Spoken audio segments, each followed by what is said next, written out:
존경하고 사랑하는 우리 구독자 여러분 반갑습니다. 여러분의 반도체 오빠 최자입니다. 이제 마지막 방송이네요. 그래서 마지막 방송하고 천회장도 쉬도록 하겠습니다. 여러분 수고 많으셨어요. 오늘 하루 노신다고 수고하셨고, 뭐 노는 분도 있을 테고, 오늘 또 일하시는 분도 있더라고요. 보니까 하여튼 편안하게 쉬는지 모르겠어요. 좋은 뉴스들, 기분 좋은 그런 소식들이 막 전해져야 하는데, 그렇지 않아 가지고 좀 아쉽기는 합니다. 아쉽기는 하더라도 어쩔 수 없어요, 여러분. 뭐 우리 인생사가 내 생각대로, 나의 바람대로 흘러가는 게 아니더라고. 좋은 일들이 쭉쭉 올라가야 하는데 계속 뭐 악재들, 슬픈 소식들만 들려오니까 좀 짜증도 나기는 하네요. 그렇다고 해서 내 자신이 거기에 너무 동화될 필요는 없고, 우리가 또 꿋꿋하게 이겨나야겠죠. 지금 팔레스타인 그 무장 세력들, 그 하마스, 무장 정파라고 하는 것 같은데, 이 하마스하고 이스라엘이 9년 만에 또 전면전에 나서면서 국내 증시에도 뭔가 영향을 미칠 수 있다는 그런 우려감이 또 나오고 있어요. 이 무력 분쟁, 이로 인해 가지고 위험자산 또 선호 심리가 또 얼어붙어요. 그리고 국제유가가 또 오르면서 고금리가 장기화될 수 있다. 있기 때문에 또 주가 시장 작살난다. 뭐 그런 이야기들이 또 들리기 시작하죠. 다만 이번 전쟁이 글로벌 시장에 미치는 영향이 크지는 않고, 국제유가 상방이 뭔가 제한적인 만큼 국내 증시에 큰 타격을 미치지 않으리라는 그런 가능성도 제기되더라.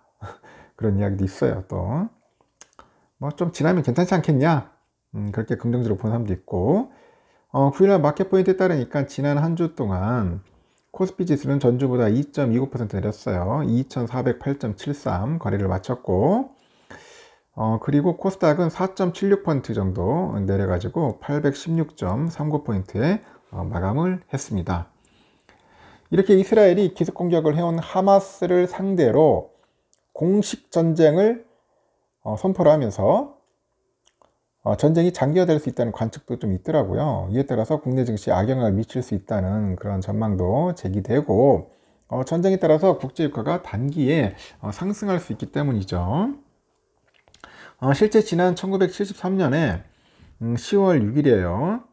이집트, 시리아 등 아랍 국가들이 이스라엘을 침공하면서 4차 중동 전쟁이 발발했는데, 이는 1차 석유 파동으로 이어졌고, 당시 아랍 그 석유 수출기구 오펙이죠. 오펙 회원국들이 석유 금수 조치를 시행해 가지고 유가는 3배 이상 폭등을 합니다. 전쟁으로 인해서 국제유가가 상승하면서 물가를 끌어올릴 경우에 글로벌 증시를 압박하고, 그죠? 압박하죠. 그러면 또 미 연방준비제도의 그 고금리 정책이 예상보다 장기될 가능성도 있는 겁니다. 그 전쟁 장기화로 인해서 국제정세 불확실성이 커질 경우에는 위험자산에 대한 투자 심리가 더 얼어붙을 수 있는 거예요.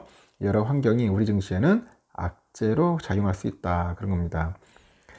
다만 이번 전쟁이 이스라엘이 아랍권 국가들과 벌이는 전쟁이 아니라 영향력이 좀 제한적일 수 있다는 그런 시각도 있고, 블룸버그에서 사우디죠. 이 사우디아라비아는 그 유가를 현재 85달러에서 한 10에서 한 20% 정도 더 올려가지고 배럴당 한 100달러 정도 약간 넘는 것으로 만족할 거라고 얘기를 합니다. 분석도 하고요.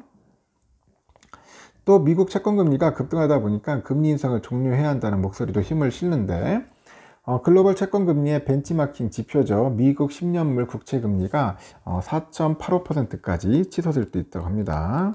8%까지 치솟을 수 있다. 6일날 저녁에 보니까 발표된 미국의 9월이죠. 비농업 부분 신규 고용이 33만 6천 명 늘다 보니까 예상치를 크게 웃돌았다고 합니다. 지금 메리델리 샌프란시스코 여론 총재는 채권 시장이 최근에 상당히 긴축됐다. 이런 이래 금리 인상과 맞먹는 수준이라고 하는데, 장기 국채금리 상승이 사실상 기준금리 인상 효과를 나타내 가지고 연준이 추가로 긴축에 나설 필요가 없다는 그런 설명이에요.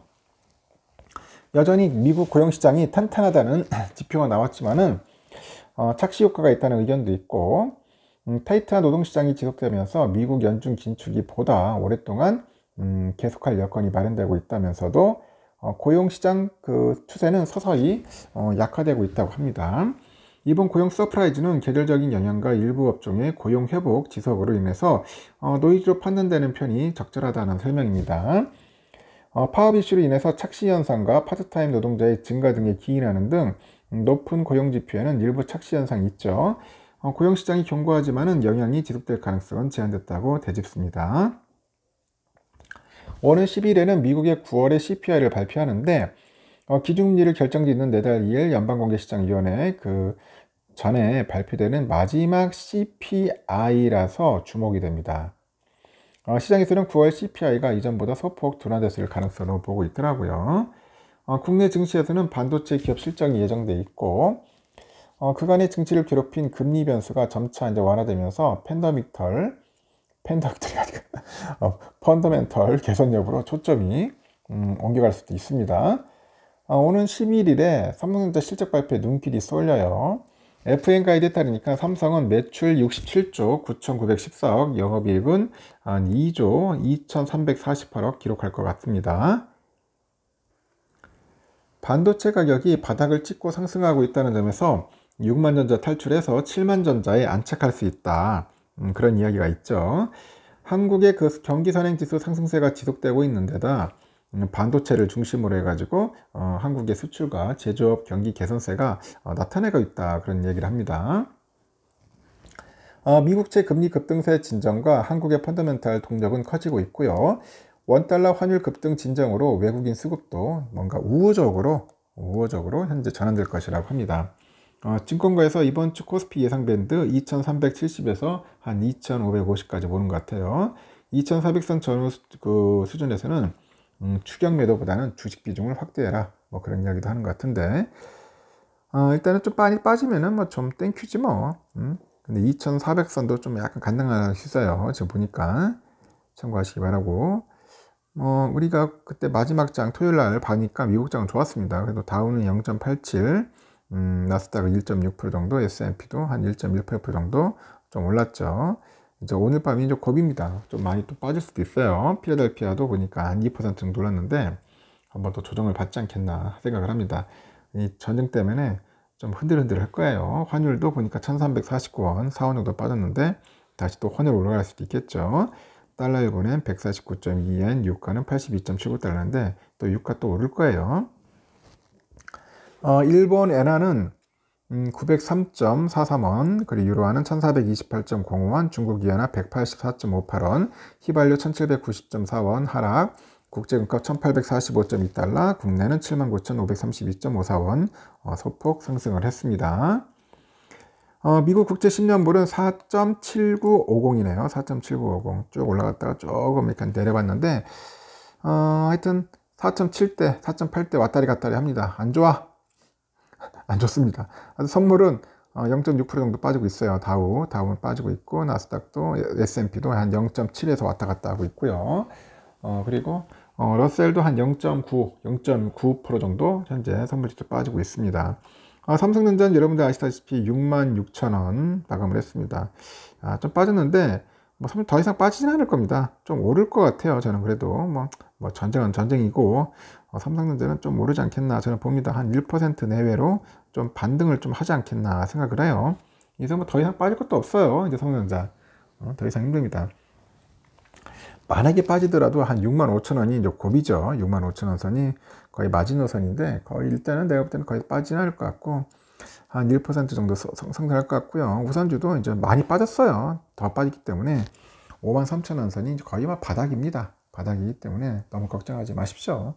뭐 5만전자 깨지니만이 뭐 그런 얘기들 하는데 만약에 깨진다 하면은 그때가 상당한 매수 기간이겠죠. 매수 타임이겠죠. 저는 그렇게 봅니다. 공포감에 찌들려 가지고 뭐 사는 분들도 있어요. 거기에 이제 아무것도 못하는 사람도 있고 반면에 그 공포를 즐기는 분도 있습니다. 공포를 즐기는 분도 있다. 여러분은 공포감을 즐기는지 전 모르겠지만은 너무 겁먹을 필요는 없고 그냥 차분하게 관망하는 것도 괜찮습니다. 관망하십시오. 관망하다 보면은 또 좋은 일이 올 거예요. 그날을 기다리면서 우리는 열심히 꾸주사모하면서 가면 됩니다. 알겠죠? 여기까지 하겠습니다. 여러분 고생하셨고 편히 주무시고 내일 새벽 6시에 뵙도록 해요. 굿나잇.